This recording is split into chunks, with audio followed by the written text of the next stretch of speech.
Welcome back to another technical deep dive here in the debug zone.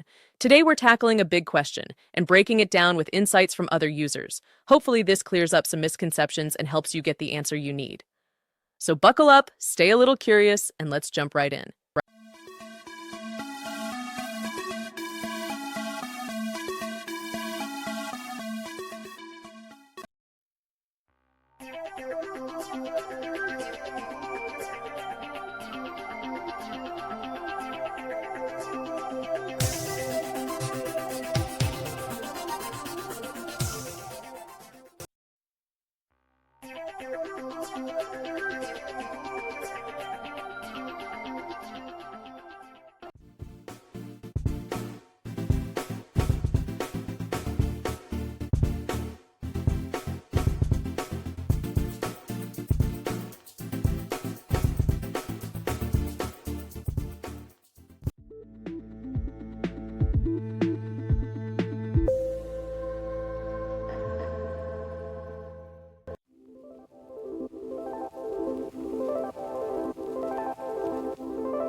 And that's a wrap. Yeah.